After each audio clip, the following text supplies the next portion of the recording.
welcome everyone to the Machine Learning Planning and Scheduling Session 1. So this session has just 3 talks. So because of this, I'll let the speakers talk for a bit longer, and then we have a little bit extra time for questions too. Okay. So the first talk is going to be, if everything works here, it's going to be per domain generalization policies on validation instances and scaling behavior, and the presenter is going to be Nicola.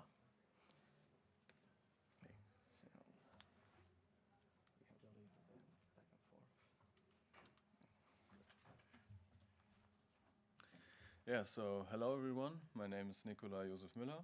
I'm a second-year PhD student at the German Research Center for Artificial Intelligence, and today I'm excited to tell you about our paper. Okay, so let's first cover the necessary background. So we are here in the setting of per-domain generalizing policies, which are policies that are supposed for their given training domain to solve any instance of that particular domain. So how that typically works is that you take your classical planning state and translate it into some form of graph representation. You then feed this graph into a graph neural network, which then, one way or the other, computes you a policy that allows you to predict an optimal or near optimal action. So here, the key learning objective is to scale with respect to instance size. So here we do this by imitation learning, where we train our GNN to imitate an optimal planner on small and medium-sized training and validation instances, such that after the training it can solve instances much larger than those it was originally trained on. So, okay, now let me get to our first contribution, which is the introduction of the dynamic coverage validation. So as I've said, we're learning here per domain generalizing policies using a standard supervised learning training loop, which looks as follows. So here we have in each iteration, we have our training step where we update our current policy by computing a complete epoch over our data set. Then after the training step, we get to the validation step where we check the performance of the resulting new policy that we just attained. So then we go back to updating, validation, updating, and so on and so forth. So it is important here to notice that at the end of the training, we do not return the policy from the last training step, but actually the policy that performed best during validation. So having an accurate validation metric is absolutely essential, because you can have the best training setup, the best data set, the best loss function. It doesn't matter if your validation metric is all wrong. You will never know when actually was your policy at its best, when did it generalize the best. So there are already a few existing approaches for doing this kind of validation. So the first approach, we refer to it as loss validation, is very straightforward. So here you have a fixed size validation set, so it's a fixed set. And the set consists of pairs where you have here, where we have a state and some prediction target. So this could be an action taken by a planner. Here in this example, it's like the goal distance. It could be anything, depends on how you want to compute or learn your policy.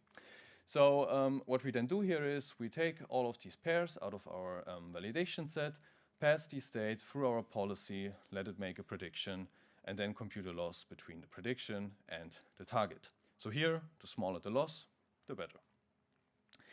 An alternative approach from the literature is what we refer to as coverage validation. So here again, we have a fixed size validation set, but here the difference is now we do not have any pairs, we simply have a set of validation instances. So what we do is we take each of these instances and run our policy, and then at the end check for the percentage of solved instances, so the coverage. So here, the higher the coverage, the better. So while both of these approaches have been used with success in the past, we argued here that why should we evaluate domain generalization across an infinitely large domain with a fixed size validation set? So at some point during training, it may happen that our policy solves each and every of these instances perfectly or perfectly predicts the prediction targets. Then at this point, any further gains with respect to generalization cannot be captured, since these sets are fixed in their size. So to address this issue, we came up with a validation approach that adjusts to how well the policy generalizes during training. The idea is actually really simple. So we call it dynamic coverage validation. In a nutshell, what we do is we do coverage validation, but we keep on generating instances as needed. So in each step, what we do is we generate a batch of m instances. So on the paper, this was like 10 instances for a given instance size. And then we run our policy on each of these instances, check the coverage, and then repeat this with the next largest instance size. So we repeat doing this process until eventually the coverage drops to below a threshold where we know, okay, we've hit the limit with our generalization. So then at the end, the validation metric is the sum of the coverages that we achieved for each instance size. So taking the sum here is important because it tells us at the same time up to which instance size did we generalize and how well did we generalize, so how high were the individual coverages. So if we would just, like, for instance, take the mean, it could happen that you have a policy that has a very high coverage but doesn't go up to very large instance sizes. So the sum is important. Okay, so let's get to the next contribution that we have in our paper, which is what we call the scaling behavior evaluation. And here we now try to deal with the testing part of the overall training framework. So what we here did is, in this small example, we took one of our policies that we trained for the Bloxwell domain and ran it on some test sets from the IPC23 learning track. So here on the x-axis, you can see the instance size, and on the y-axis, you can see the coverage. So there are two things to observe here. So first, there are some gaps between these lines. This is because the test sets do not cover all possible instance sizes. The next thing to observe is that these coverages fluctuate quite a lot. This is because for each instance size, these test sets typically only have a few instances, like 1 or 2. So we again here ask ourselves, why should we evaluate domain generalization on a fixed test set? So while this test set might be great for evaluating planning systems, we thought this does not suffice for generalization. Okay, so what we do now with our scaling behavior evaluation is quite similar to the dynamic coverage validation. So again, we start here with some instance size. Typically, we choose the lowest possible instance size and turn on our generator and generate a batch of instances and run our policy on them. So with that, we can now compute a statistical estimate of the average coverage that the policy achieves for the current instance size. We then repeat generating instances, running the policy, and updating our estimate until our estimate is within a statistical confidence bound. So to be precise, we repeat this whole process until the probability of the error in our estimate being larger than epsilon is smaller than kappa. So this is basic statistical model checking. If we hit this confidence bound, we simply increase the instance size and the whole process repeats until we here again hit a coverage threshold where we know, okay, we can stop evaluating. So if you now look again at this plot, you can see in blue the scaling behavior evaluation of the policy. And you can see in the shaded area the 95% confidence interval. So with a probability of 95%, the actual true value of the average coverage for each instance size is within this area. So we can very clearly see that the policy's performance gradually decreases with an increasing instance size. However, this trend was not visible at all with the IPC test sets. Yeah, so again, here the message from our side is that generalization should not be evaluated on a fixed test set, but we don't want to say the IPC test sets are useless, but they may not be the best for assessing this particular kind of performance. Okay, so now let me get to our experiments. So what we did is we trained policies on 9 domains from the IPC learning track using the RGNN architecture by Stolberg et al. So during the training on each domain, we tracked the currently best policy using each of the 3 introduced validation approaches, so loss and coverage validation, which rely on fixed validation sets, and our dynamic coverage validation. So then at the end, the policy that was best according to each of these 3 different validation metrics was given to the final scaling behavior evaluation. So here we did not change a single thing about the underlying training framework. We simply track the currently best policy according to different metrics. So here we can see our results. So again, x-axis is instance size, y-axis is coverage. The blue lines correspond to the policies selected by loss validation. Orange lines are policies selected by coverage validation, and purple lines are policies selected by our dynamic coverage validation. The red vertical lines indicate the instance sizes that were the range of instance sizes that was used to generate the training data, and the green lines are these ranges of the instance sizes used for the fixed validation set approaches, so the first 2 here. So the first thing that we observed is that there's no clear winner between loss and coverage validation. So sometimes coverage validation is better, sometimes loss validation is better. Overall, the results were quite a bit noisy and performance varies quite a bit. The second observation that we make, and this is what we were happy about, is that the policies selected using dynamic coverage validation consistently outperformed the other policies that we found. So they do not only scale to like larger instance sizes, they also typically achieve higher coverages. So since a whole year passed since we actually submitted this paper, I also wanted to quickly tell you about the things that happened since then. So the first thing that we did is we extended our code base with more statistical methods. So this is needed when you want to evaluate more properties than just coverage, which is a binary property. So for instance, if you want to compute a confidence bounds for a numerical property like plan length, you need to compute the confidence bounds differently. So for doing this, we leveraged one of our tools, which is called PyDSMC, which was developed for doing statistical model checking in the reinforcement learning context. So with that, we can now basically evaluate any trajectory-based property. That's the beauty of statistical model checking. Okay, so the second thing that we did is, since, well, the drawback of our approach is that we run our policies on lots and lots of instances, we made everything quite a bit more efficient. So for that, we use parallelization. So we evaluate every instance size, like multiple instance sizes in parallel at the same time. And we also use batch processing, where for one single instance size, the policy basically solves multiple instances at once. So we have like 5 instances. We generate all these states we want to make predictions for, and then build one batch that is passed through the GNN at a single time, make a prediction for each of the instances, and then take a step. So this allows us to utilize the GPU more efficiently, and now things run a whole lot faster. Then last but not least, we also tested other approaches. So we focused more on like approaches, GNN encodings that use off-the-shelf GNNs, and there we observed similar trends. So our performance improvements are not an artifact of the architecture that we used.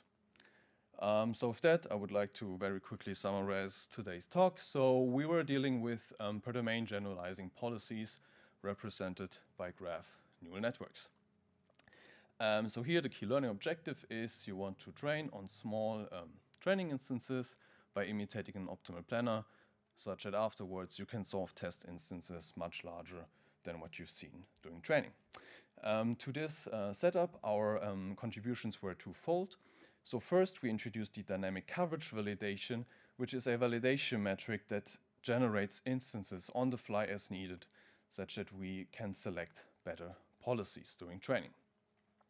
Our second contribution is the scaling behavior evaluation, which leverages statistical model checking to evaluate the per domain generalization capabilities of our policies in great detail. So with that, I would like to thank you for your attention and feel free to ask any questions.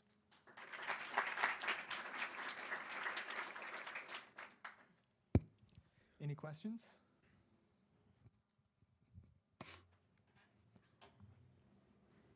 Thanks a lot for the talk. So I was curious, do you require any statistical properties on the domain, on the instance generator, right? For example, do I need, suppose that I have, I don't know, 100,000 possible instances of size 4, okay? Should it be generated, let's say, in any particular order, or should they be like equivalent to a random sample or something like that? Or doesn't make any difference? So it doesn't make any difference. We simply, for a given instance size, we generate all the possible arguments that you could give for an instance to the generator that will yield you an instance of the size. That's not always easy since you have like multiple kinds of objects. But other than that, we then take a random output by the generator. So it is a random sample. It could perhaps improve your efficiency if you have like some order in which you sample certain instances, so you could sooner hit the confidence interval. But that would be difficult. Anyone else? Yeah. So how do you define the size of the instances? So for example, for blocks where that could be like just the number of blocks. But for example, for ferry, it could be number of packages, number of cities, number of trucks. Like how do you? So size is simply the number of objects. Okay. So like it's like you manually choose the most representative, like. No. So for each domain, what we did is we basically wrote down the instance size as a formula. Like for each truck that you give as input to the generator, you get like 3 objects, just as an example, like a simple constraint solving problem, CSP problem. So we then give that to the CSP solver, and this gives us the arguments that we can give to the generator. Thank you. Okay, thank you. So how is the validation actually used? Okay, so you can use it in some sense to stop training, so in a sense, you may go and so on. And the second thing is to select some seeds and to report average of some seeds over as opposed to others. So how is actually used? So that's the first question. How is actually used in the experiments that you showed these differences? Yeah, okay. So we're training for a fixed number of epochs. This just makes our lives a bit easier. And then in each epoch after the training, we check the current policy. So how good is the validation performance? And then at the end, we look at all policies and select the policy with the best validation metric and give that to the testing. Okay, so not for stopping basically. Not for stopping, purely for selection. Okay, so basically you run them to the end. Yeah, every one runs for 100 epochs. Okay, and when you have these plots, okay, they show the difference about the different validation methods and so on. So is it the case in some sense this dynamic validation is using more data, okay, to do this selection? Yeah, it's using more data. I mean, you could also, like for instance, I mean, for the loss validation it gets difficult because you need targets. You cannot compute them for large instances. But for like the coverage validation, you could always build a larger and larger validation set. But at this point, why not do it dynamically as we do? So. And you say dynamically as needed. So what is exactly as needed? As needed is we keep on generating larger and larger instances until we see for this current instance size, the policy cannot solve more than 30%. So okay, that's the way that you extend it. Yeah. Okay, so until failure basically. Until failure, exactly. Okay, thank you. Okay. Very quickly, planned length or how long you leave a policy running for determines whether you're going to be successful or not, right? Yes, definitely. So we didn't use time limits because we're using GPU clusters and you get different machines all the time. So we're simply limiting how many steps a policy may take. And what we do is we looked at our training plans, looked at the largest plan length in these plans and said, okay, as a limit, we use the largest plan length times 3, I think. And during this validation, we then also scale it by 1. So for instance, the limit for Bloxworld is 120 steps plus 1 for the instance size. So for size 60, the policy would have 180 steps it may take. Yeah. Thank you for the presentation. I agree that validation is very important and it's something that I've been struggling to do. I have one conceptual issue maybe you can help me sort it out. which is that the validation set, when you scale it, might overlap with the test set. Is that a problem or not? That is a great question, and I will try my best at answering it. So in standard deep learning, test set leakage is of course a huge problem. It is a problem because typically we only have limited test sets. So we need to ensure there is no overlap such that our test set remains representative. However, if we would have access to all the possible samples our model would ever be run on, then you would use all the samples that you have as a test set, because that's exactly your learning objective. But then what you would also do is you would use exactly the same set as validation set, because if you know doing validation, you can solve everything that you would give as input to your model. That's great. That's exactly your learning objective. And we are in a similar situation here, because we can generate as many instances as we want. In theory, we could generate every possible instance, so leakage is not a problem. Did that answer the question, or? Yeah, I suppose. Yeah, thank you. You're welcome. We have time for more questions. Anyone? So I have a question. Sorry, was a question there? No? Okay. So I have a question regarding future work. So you're sampling the problems, doing validation, right? I'm not concerned about the testing. You're trying to sample, you're sampling uniformly over the parameters of your generator, right? Has a proxy of a uniformly sampled problem. Yes. Have you tried some sort of importance sampling? Because imagine a domain where most problems are trivial, but some problems are really hard, right? So for validation's sake, if you can find those problems, you can learn something stronger. Yeah, so that is a line of work I'm personally very excited about.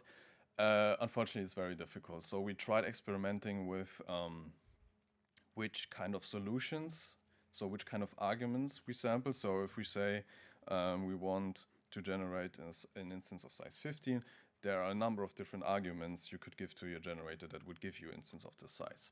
So we tried finding like distributions of arguments that yield particularly difficult instances. But the problem is, at the end of the day, the generator will still randomly generate something. So we found that the inputs do not make a huge difference. The largest difference is simply the goal and the initial state. And controlling that directly is very difficult. Yeah, like you would need something like a instance generator where you can define directly which kind of initial states and goals you would want to have. And that is very difficult. Yeah, so currently what we are trying to do is we want to generate a bunch of instances, run the policy, and then do some clustering to find like different types of instances that are particularly difficult. So knowing which types of instances are difficult would help you like a lot with like targeted retraining or something like that. All right, let's thank the speaker again.